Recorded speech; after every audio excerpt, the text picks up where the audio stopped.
Right, picking up where I left off, I have these multiple manually set delay times, but I can do feedback delay. So I can get this kind of discrete echo effect or multiple echoes happening in a simpler way.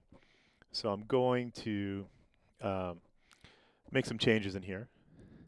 Let's get rid of those controls and let's get back to one output for my tap out.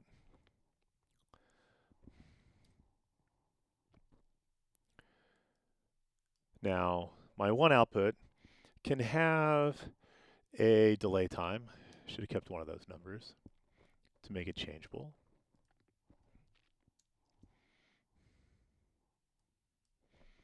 But then I'm going to take the output, feed it back into the input.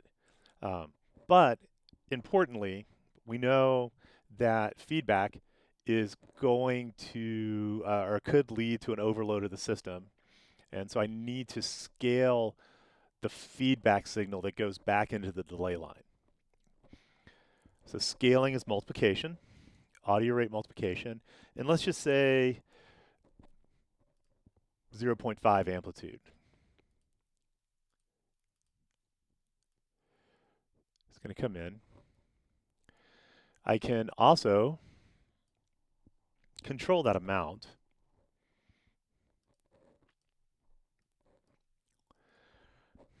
So I have a changeable argument. And then the scaled output is going to circle back around into my original delay line, so my dry signal. So I'm going to switch over now to my max audio. 1, 1, 1, 1, 1, 1, 2, 2, 2, 2, 3, 3, 3, 4, 4, 4, 4.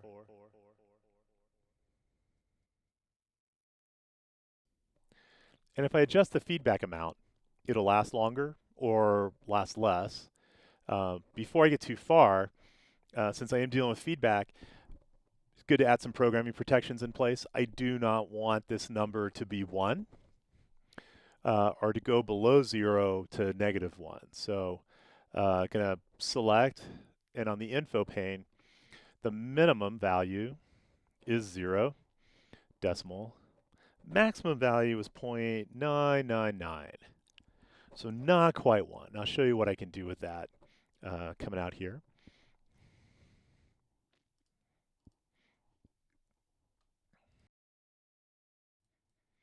So it's still half.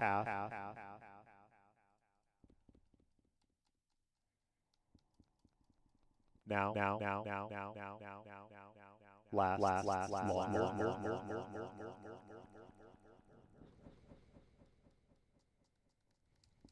Shorter.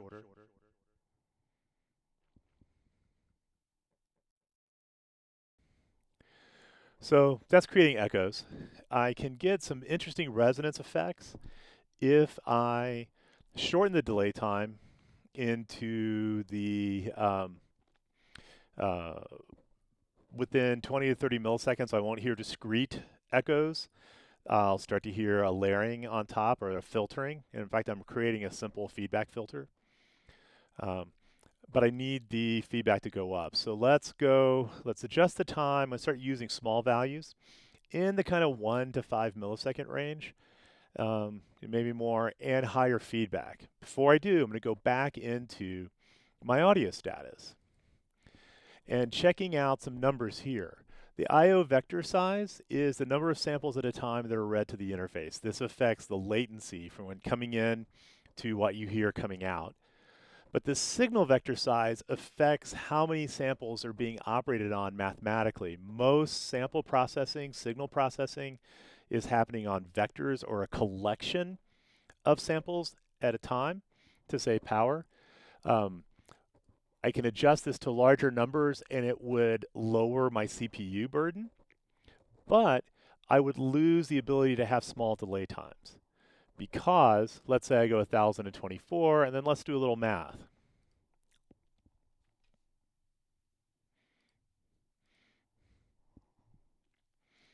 if I can bring up the calculator here. Here we go. Divide the signal vector by the sample rate, and you'll get your latency. So 1024 divided by 44,100, and I have a latency in terms of mathematical operations of 23.2 milliseconds. And that means I can't get these resonant rate delays. If I were to lower that, I had it at 32. So 32 divided by 44,100, that gives me 0.72 milliseconds that I can do. So let's go back in. I'm going to go back to the 32. You can see I'm not overtaxing my audio system. And now I'll switch back in. I'm going to do short delays, and I'm going to do high feedback.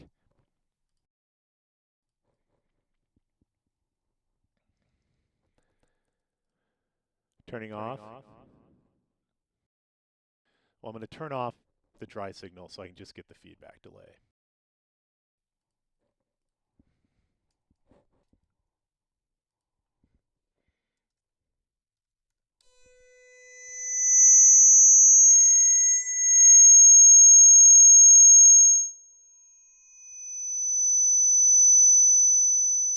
You're getting some feedback. You're getting some feedback because my speaker is getting picked up by my microphone. Trying to downplay that. But you can hear the pitch is going to change now as I change this delay time.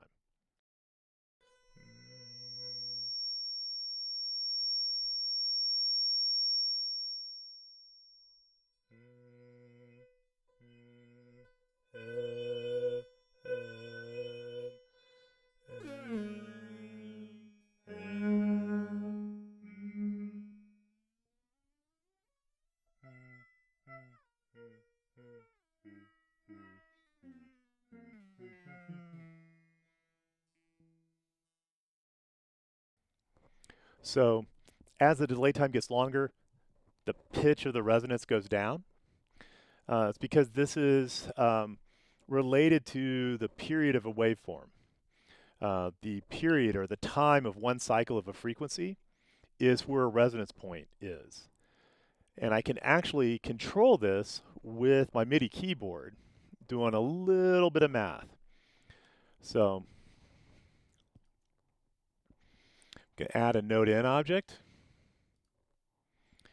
and strip note because I just want my ons, not my offs. Then that's going to give me a note, middle C or an octave below. Okay. Now Max has some conversion tables. I can convert MIDI notes to frequency. So that's M to F. Now I'm going to use a floating point output to look at this. Middle C, 261.6 blah, and I'm going to extend this. And you see it's a little more fine-tuned, A 440, or down an octave 220. Okay, so then if I take the frequency and divide 1 by the frequency, I'm going to get the period length because the period is the inverse of the frequency. So I need to do an inverse divide. That is an exclamation point divide and divide by 1, or 1 in this case is divided by the input. Usually the input's divided by the argument. If you do the exclamation point, the argument is divided by the input. And then what I'm going to get is a delay time in seconds, or a period length in seconds. So now I do middle C, and that's 0.004 seconds, and I can extend that out as probably, 0.003822 seconds. The rounding is just for display purposes only. What's passed through is actually accurate. But then that's seconds, and my objects by default are reading milliseconds. So I need to multiply seconds by 1,000. That's going to convert this value to milliseconds. Always making sure that I add the decimal for my argument, so it's doing floating point math. And then now I can connect the output of this to this. And this is going to now change when I play notes on the keyboard. So I'm going to go out of my video audio, go back into this patch.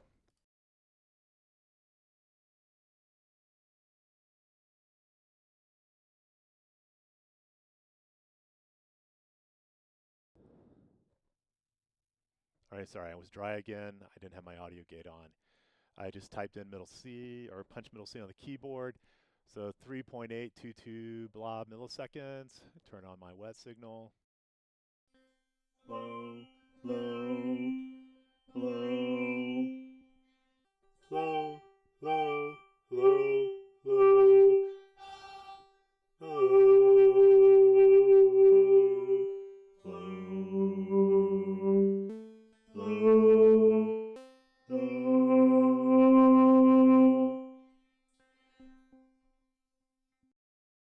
So I'm basically just singing hello into the microphone, and I don't have to fully adjust my pitch as long as it's somewhere in that frequency is going to get picked up and resonated. It's like being in the shower. It's come out. It's like being in the shower. The size of the shower resonates certain frequencies. I'm simulating that with this feedback delay because it's vibrating. It's sitting back in at that rate of time that matches up with the pitch and all of its subsequent overtones. If I go too low, I'll start to get discrete echoes.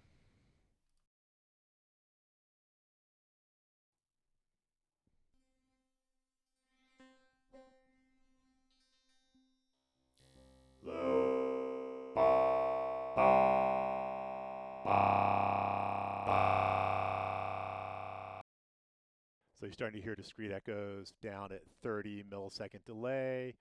I'm at 48, 36, 3 octaves below middle C at this point.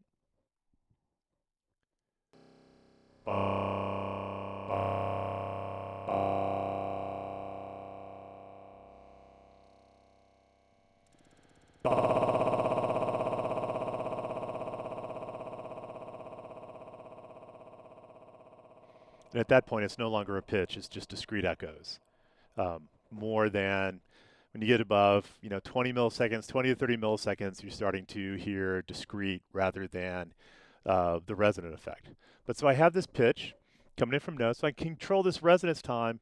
Feedback needs to be pretty high, usually above 9. The closer you get to 1, the more it's going to last. And the delay times need to be shorter than 20 to 30 milliseconds to do this. All right.